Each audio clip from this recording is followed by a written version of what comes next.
Hello, and welcome everyone to a new Heroes of Mana Magic free video. In this one, as you can see, we're going to be making another tier list. So the new version of Duel actually came out a little while ago, and now we have new down rankings. Some factions have been shuffled around. The changes are not actually like really dramatic, but still pretty significant and worth a new video. So yeah, let's go over all the factions one by one. So first up is we have Castle. Castle used to be the king of Duel, absolutely and completely, but now I think they actually fall a little bit short.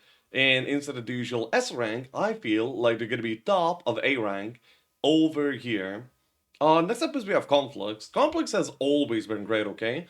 However, right now I feel like they're a little bit better. They have now 3 towns on the bottom that it can build with, so you can actually go buy and build a complex, and you can be, you can have actually like a really strong game with that, like go Manir or maybe like Canian.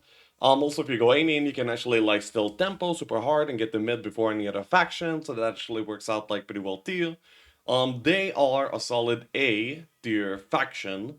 And Gold used to be the top 2 faction, but nowadays they actually fell a little bit short too. Their bosses don't feel as significant as they were a little bit before, and they don't get that many dwellings to build with either, so they feel like they're a little bit in the middle, and usually they lack a little bit of army to actually get going like super strong.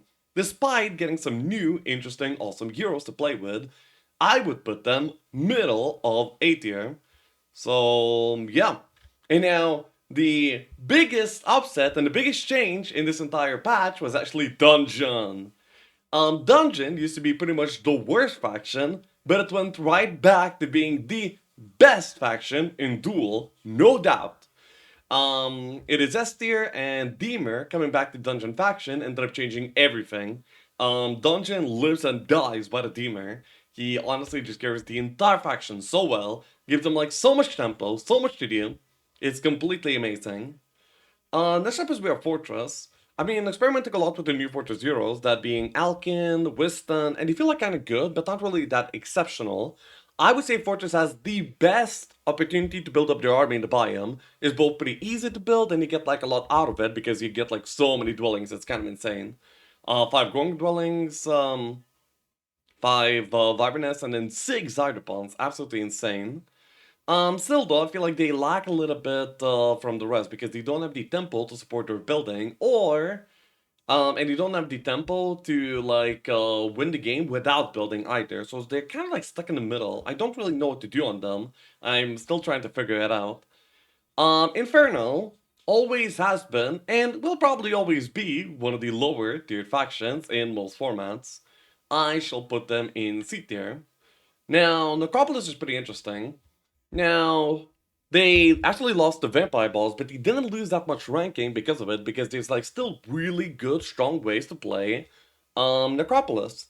That being the Galfran Skeleton Farm. Galfran starts off with skeletons, lots of them, and then you can actually just snowball the skeletons out of control. Really good. And you also get 8 Black Knight dwellings in a biome playing Necropolis. That's absolutely insane. And really good.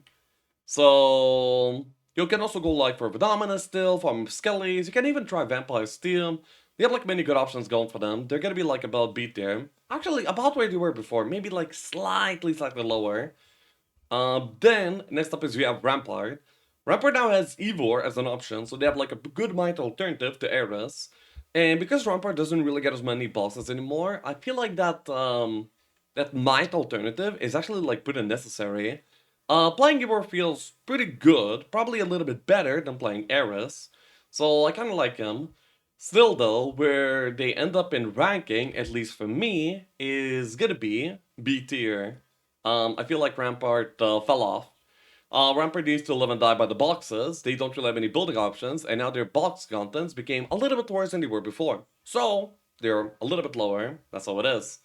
Now, Stronghold used to be one of the bottom factions, and nothing changed. They're still pretty much at the bottom. They're really cool in some ways, but these things that are very, very cool don't really carry the faction up that much. So they end up being C tier. With a raw boss, they could actually dominate, but it's kind of hard. And then the last faction in the list is going to be Tower. And Tower has Neela right now, and Neela is actually, in fact, really cool. But I'm not sure if Neela is good enough to carry the entire Tower faction. Not to mention, Soma is actually a better choice in many of the games as well. Neela provides for like epic late game, but if you go Neela, then you're not gonna be that likely to get to that late game to actually use it. So it's kind of like yeah, it's kind of confusing a little bit. I would actually put Tower into low B tier. So you may notice one thing here about this entire thing, and that is the fact that we don't have any D tier factions. Honestly, every single faction is really playable right now, and even the differences between the best and the worst faction is actually not that significant. Right now we have like a very balanced setup where every single faction just, does something really well and is pretty competitive, and honestly I think that's pretty awesome. This is probably one of the more balanced patches that we had in a long time.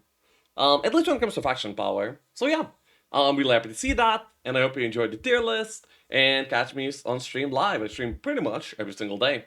See you!